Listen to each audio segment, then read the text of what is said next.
If you are 30 or older, you will remember that it was the first time that we had to come to terms with the idea that we will no longer be a Swallows. It's a disaster. Moroka Swallows will have to beat Orange Vaal Professionals in their last match of the ABC Motsepe League on Saturday to avoid possibilities of being relegated. Who's leading a team to rescue and reposition the fallen Dube Birds? Moroka Swallows have pulled off a relegation hat-trick after failing to beat Orange Vaal Professionals. The result means that Swallows are now out of the ABC Motsepe League and dropped to the amateur fourth tier of South African football, the SAB League. Today we are examining the collapse of Moroka Swallows Football Club. This is not a story about lost glory or fading heritage. This is a forensic analysis of how a football club became a traded commodity and why the South African football business model makes sustainable club ownership nearly impossible. The Moroka Swallows that competed in the Premier Soccer League from 2019 to 2024 was not the historic club that won trophies in the 1980s. It was a franchise status purchase from Maccabi FC in 2019 by businessman David Mogashoa. The brand name was Moroka Swallows. The legal entity was a purchase league membership. This distinction matters because it explains how the club could disappear in 2024 without formal liquidation. In South African football,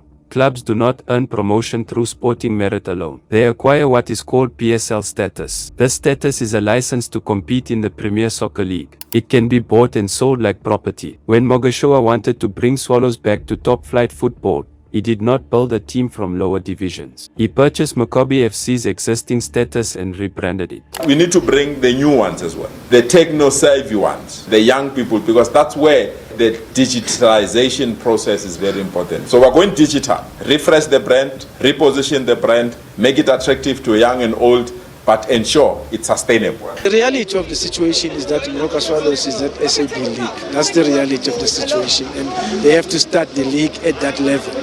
So you have to come up with a plan which addresses that first, and then what happens thereafter is something which we can build from the resources which are going to get. The economics are straightforward. Building a club through promotion requires years of investment in lower divisions with no guarantee of reaching the PSL. Purchasing status provides immediate access to the league, broadcast revenue, and sponsorship opportunities. From a business perspective, buying status is faster and more certain than earning it. But this creates a fundamental problem. A purchase status is a financial asset, not an earned position. When the club becomes unprofitable, the owner can simply sell the status to another buyer. The brand may die, but the license continues. This is exactly what happened to Swallows in 2024. Marumo Gallants, a club based in Limpopo, purchased the Swallows status. The transaction was approved by the PSL. The Swallows brand ceased to exist as a competitive entity. The players were released. The debts remain with the dissolved legal entity. And Marumo Gallants gained entry to the league under a different name using the purchase status. This means Swallows did not fail in the traditional sense. It was not relegated. It was not liquidated by creditors. It was simply sold. The status changed hands. The brand was abandoned. This is how South African football operates. Clubs are tradable assets. When they become financially unviable, the status gets sold and the brand disappears. Understanding this structure is critical to analyzing why Swallows failed. Because the failure was not primarily sporting, it was financial. And the financial failure was not primarily mismanagement, though that existed. It was structural. Moroka Swallows' financial troubles have been well documented in recent times. But the situation reached an all-time low when the players boycotted the Mamelodi Sundowns fixture due to unpaid salaries. The big teams that we know is Moroka Swallows, it's Orlando Pirates, Kaizer Chiefs. Now, if Moroka Swallows, such a big team, go through such, things happening in the team, you become so disappointed. The league's business model makes it nearly impossible for smaller clubs to become profitable. Let me explain why by examining how the league protects its own revenue at the expense of individual clubs. A football club cannot survive on supporters who cheer from outside the stadium but never buy tickets. The attendance generates no revenue. The passion generates no profit. Similarly, 96.6% of viewers watching these investigations have not subscribed to the channel. This is the ghost viewer phenomenon. A subscription costs nothing. It requires one action. The same dynamic destroyed Swallows. Ghost supporters. People who claimed loyalty to the brand but did not buy tickets or merchandise. The club needed revenue. The supporters provided sentiment. Sentiment does not pay player salaries. But even when Swallows found real revenue, the league blocked it. Telecom sponsor was a big sponsor for Swallows. That impacted Swallows big time.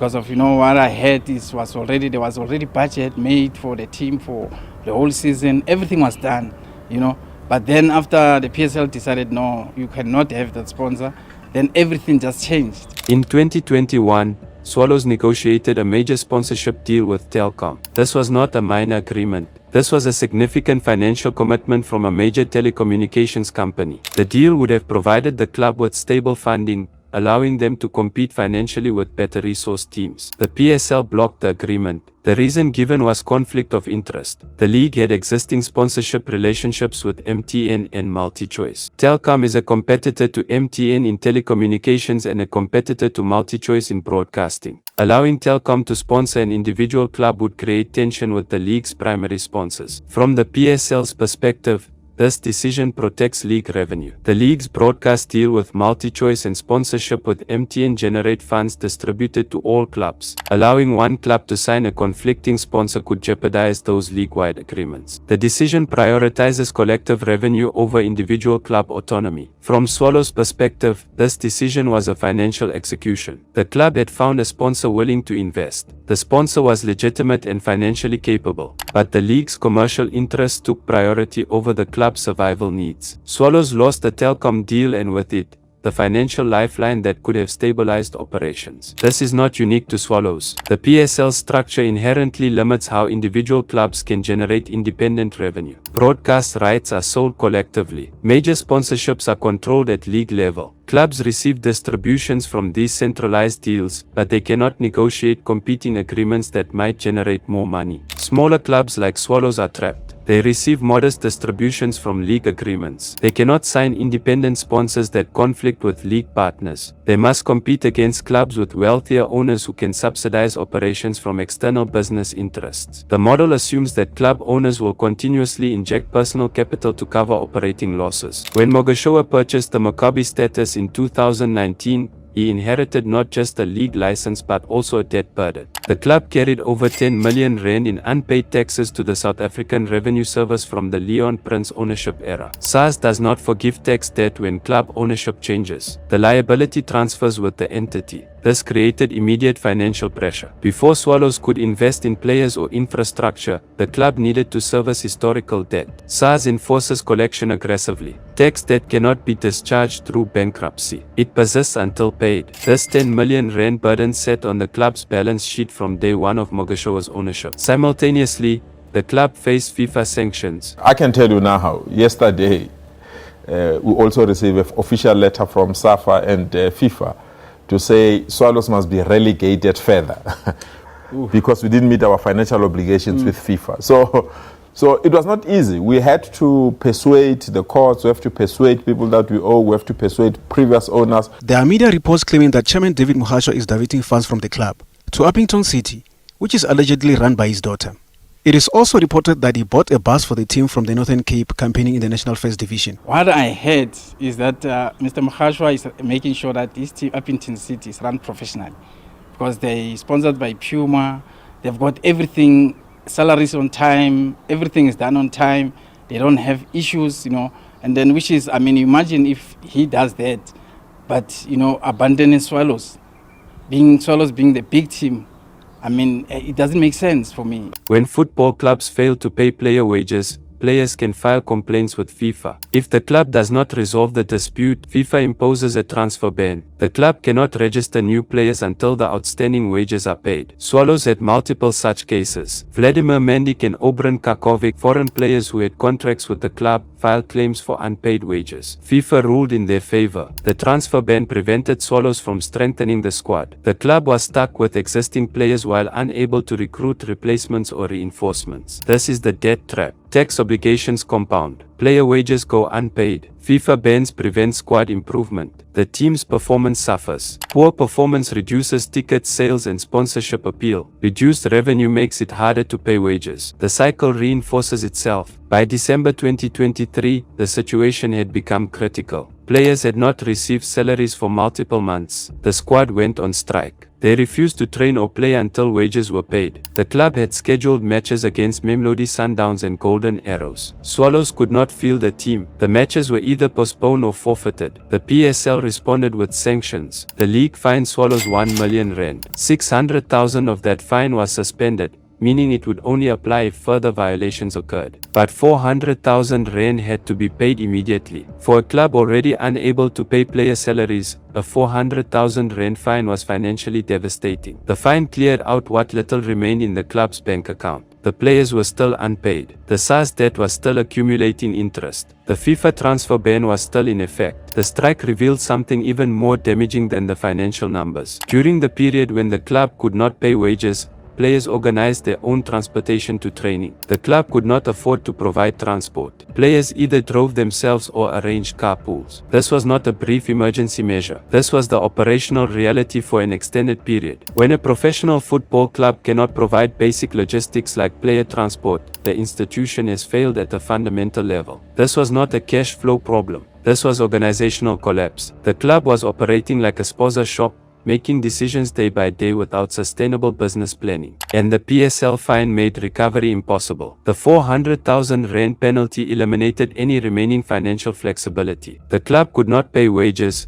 could not service debt, and now owed money to the league itself. There was no path forward. Mogashoa made the rational economic decision. He sold the status to Marumo Gallants. The transaction was completed in 2024. The Swallows brand disappeared. The players were released or transferred. The debts remained with the dissolved entity, likely to be written off through some form of corporate restructuring. Marumo Gallants gained PSL status without building a team through lower divisions. Mogashoa exited an unviable business. The league received no disruption to its 16-team structure, and the Swallow supporters lost their club. This is the systemic problem. The PSL model protects the league, not the clubs. When league sponsors conflict with potential club sponsors, the league blocks the deal. When clubs cannot pay wages and miss matches, the league fines them, worsening their financial position. When clubs become insolvent, the status gets sold to a new owner and the brand dies. The league operates like a franchise system without the support structure that makes franchises sustainable. In American sports, leagues actively work to maintain competitive balance and club financial health because the league's value depends on having strong clubs. Salary caps, revenue sharing, and territorial protections help ensure clubs can operate profitably. The PSL has revenue sharing through broadcast distributions, but it allows unlimited spending, creating massive financial gaps between wealthy and poor clubs. It does not protect club territories, so multiple teams can compete for the same supporter base. And it blocks clubs from signing independent sponsors that might threaten league-wide deals. The result is that club ownership in the PSL is not a viable business. It is a vanity project for wealthy individuals or a short-term asset for traders who buy status cheap, operate minimally, and sell when convenient. Swallows failed because Mogashoa could not sustain losses indefinitely and could not generate independent revenue due to league restrictions. The 10 million rand SARS debt was fixable with proper capitalization. The unpaid player wages were avoidable with competent financial management, but the telecom sponsorship was outside the club's control. That decision was made by the league to protect its own commercial interests, and that decision cut off Swallows' best opportunity for financial stability. When the club collapsed in December 2023, the league's response was a fine, not support, not restructuring assistance, not mediation with creditors, a fine, which extracted more money from an already insolvent entity. The PSL's priority was enforcing compliance, not preserving the club. This is how Swallows died, not through sporting failure, through financial suffocation within a league structure that prioritizes central revenue over club sustainability. The status was sold, the brand disappeared, and the system continues unchanged. Marumo Gallants now owns what was Swallows' league position. If Gallants faces similar financial pressure, they will sell the status to someone else. The cycle continues, brands die, statuses transfer, the league endures. This is not a cautionary tale. This is the designed outcome of a system where clubs are tradable commodities rather than sporting institutions. Swallows fail because the South African football model makes failure inevitable for any club that cannot either sustain perpetual losses or generate revenue within severe league-imposed restrictions. The autopsy is complete. The cause of death was systemic design, not individual mismanagement. The patient died because the environment was toxic, and nothing about the environment has changed. The file is closed.